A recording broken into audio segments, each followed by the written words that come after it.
27 लाख का आभूषण और 10,000 दान पेटी में पैसे को लेकर वो फरार हुआ था। सीसीटीवी फुटेज में चोर बकायदा दिखता है कि वो भगवान के आभूषण को उतार रहा है और 100 से ज्यादा सीसीटीवी फुटेज को खंगाले गए और 1,25,000 से ज्यादा मोबाइल फोन को ट्रेस कर उनका लोकेशन और तमाम कॉल डिटेल्स को खंगाले गए हैं, जिसके लिए पुलिस अधीक्षक के द्वारा 25 से अधिक टीम लगाई गई थी और जिस टीम ने 3 दिन की अथक मेहनत के बाद इस आरोपी को पकड़ा। नमस्कार, मैं पूनम भारती। इस वक्त आप देख रहे हैं केपी न्यूज। रायगढ़ से ऐतिहासिक चोरी की घटना की खबर सामने निकल कर आई है। बता दें कि 13 जुलाई को चोर श्री श्याम मंदिर में घुसता है, उसके बाद भगवान के आभूषण को चोरी कर फरार हो जाता है। बता दें कि मंदिर में काफी हड़कंप मच जाती है इस चोरी के बाद और देर रात को ये चोरी को अंजाम दिया जाता है चोर के द्वारा। बता दें कि सीसीटीवी फुटेज में चोर बकायदा दिखता है कि वो भगवान के आभूषण को उतार रहा है। उतारने के बाद वह फरार हुआ है। बता दें कि भगवान के आभूषण जिसमें मुकुट और कुछ कैश के पैसे को लेकर वह भाग जाता है, जिसमें 27 लाख का आभूषण और 10,000 दान पेटी में पैसे को लेकर वो फरार हुआ था। और जिसके बाद पुलिस तत्परता पे लेते हुए तुरंत ही कार्रवाई शुरू कर दी और सारी चीज़ों को खंगालना शुरू किया, जिसमें 100 से ज़्यादा सीसीटीवी फुटेज को खंगाले गए और 1,25,000 से ज़्यादा मोबाइल फ़ोन को ट्रेस कर उनका लोकेशन और तमाम कॉल डिटेल्स को खंगाले गए हैं। जिसके बाद पुलिस 70 की टीम बनाती है और उसके बाद चोर की पतासाजी में जुट जाती है। जिसके बाद सीसीटीवी फुटेज में जो व्यक्ति भगवान का मुकुट उतारते हुए नजर आया, उसकी एक तस्वीर लेकर सोशल मीडिया पर डाला गया और उसके बाद उसका नाम ये निकलकर सामने आया सारथी, जो कि बिलाईगढ़ सारंगढ़ का रहने वाला है। और उसके बाद पुलिस उसके घर तक जाती है और घर पर जब पता करती है कि वह व्यक्ति उस वक्त घर पर नहीं रहता है। उसके घर वाले कहते हैं कि उसके पास कोई मोबाइल फ़ोन नहीं है और वो कुछ दिनों से लापता है। जिसके बाद जिस लोकेशन पे वो मिल सकता है वहाँ जाकर पुलिस दबिश देती है और उसके बाद लोकेशन पता चलता है कि सारथी ओडिशा बॉर्डर के पास है और पुलिस वहाँ जाकर उसे घेराबंदी कर पकड़ लेती है। पकड़ने के बाद उससे पूछताछ किया जाता है। पूछताछ में वह बताता है कि उसने इस चोरी को अंजाम दिया है। वह बस से रायगढ़ पहुँचता है और जिसके बाद दिन भर उस मंदिर की रेकी करता है और रात में चोरी को अंजाम देता है। रात में वह मंदिर के कक्ष में घुसता है और भगवान के सारे आभूषण को उतारकर बोरी में रखकर 20 किलोमीटर पटरी में पैदल चलते हुए एक गांव तक पहुंचता है और पहुंचने के बाद अपनी धर्मपत्नी को कॉल लगाता है। जिसके बाद उसकी पत्नी एक युवक को वहां भेजती है मोटरसाइकिल के साथ। वह मोटरसाइकिल में उसके साथ बैठकर गांव की तरफ जाता है और उसके बाद उसमें और भी लोग शामिल हुए हैं, जैसे कि उसकी पत्नी और उसके 4 दोस्त और टोटल इसमें 6 आरोपी को गिरफ्तार किया गया है, एक महिला के साथ।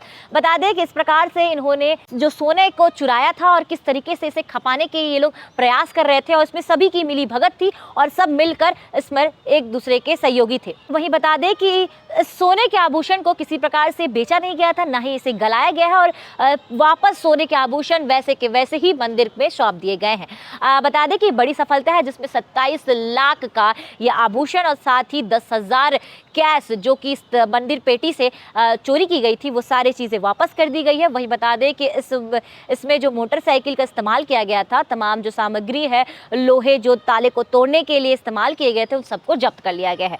अब पुलिस ने इन 6 आरोपी के साथ एक महिला को पकड़ लिया है और पकड़ने के बाद इस तरीके से इस चोर के गिरोह को सबक सिखा दिया है। अब पुलिस इन्हें पकड़ने के बाद न्यायालय रिमांड में भेज दिया गया है।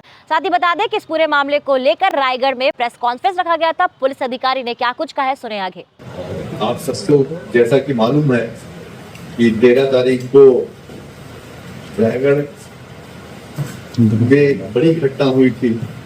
यदि इसको कहा जाए कि रायगढ़ के इतिहास से आ सकता है, क्योंकि जो अमाउंट का जो सामान गया था उसको अगर राशि से उसकी तुलना करें तो ऐसा लगेगा कि उसमें एक सीमा है, लेकिन उसके साथ जो लोगों की आस्था जुड़ी थी, पूरे शहर के श्याम खाटू मंदिर, चूंकि मैं भी रायगढ़ रहा हूँ, मैं जानता हूँ कि जन्माष्टमी के समय यहाँ बहुत बड़ा आयोजन होता है।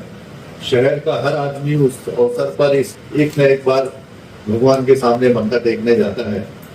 तो ये ऐसा मंदिर और ऐसा देव स्थान था जहाँ पूरे शहर की हर व्यक्ति की, हर परिवार की आस्था जुड़ी थी।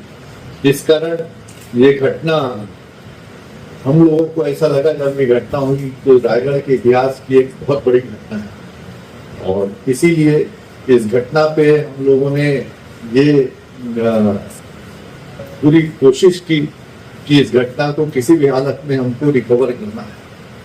लेकिन हमारे पास कुछ चैलेंज था।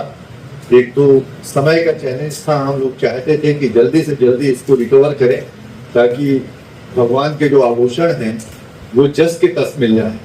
नहीं तो सामान्य तौर पे अपराधी जो होता है वो सोने चांदी के आभूषण जब चोरी करता है तो उसको जाते साथ गला देता है अगर अवसर मिल गया तो, या उसका स्वरूप बिगाड़ के बेच देता है। तो हम लोगों की ये इच्छा थी कि हम लोग इसको इतनी जल्दी प्रयास करके बरामद करें कि भगवान के आभूषण जैसे हैं वैसे ही वापस मिल जाए, तो उसमें किसी प्रकार की छेड़छाड़ ना हो।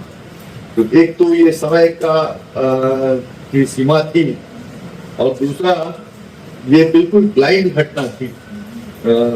जो ये घटना घटित हुई इसमें कोई छोर नहीं मिल रहा था। जब ये घटना घटित हुई तो पुलिस अधीक्षक इसमें अपनी पूरी टीम के साथ लगे थे। एक बार मैं भी आया था और पूरी टीम से यहाँ बैठ के इसी कंट्रोल रूम में चर्चा किया था। तो हम लोगों को कोई छोर इसका नहीं मिल रहा। एसपी साहब ने लगभग 1.25 लाख नंबरों का सीडीआर निकालकर, टावर डंप निकालकर सीडीआर और आईपीडीआर 1.25 लाख से ज्यादा नंबरों का एनालिसिस इन्होंने किया, जिसके लिए पुलिस अधीक्षक के द्वारा 25 से अधिक टीम लगाई गई थी और जिस टीम ने 3 दिन की अथक मेहनत के बाद इस आरोपी को पकड़ा। तो एक बड़ी सफलता रायगढ़ पुलिस को मिली है और लगातार मंदिर घर में चोरी बढ़ती जा रही है और उसी के साथ रायगढ़ से ये ऐतिहासिक चोरी की घटना सामने निकल कर आई है जिसमें पुलिस ने सफलता हासिल कर ली है। अब बाकी आपकी क्या राय है कमेंट सेक्शन में कमेंट करें और ऐसी अन्य खबरों को देखने के लिए बने रहे केपी न्यूज़ के साथ। धन्यवाद।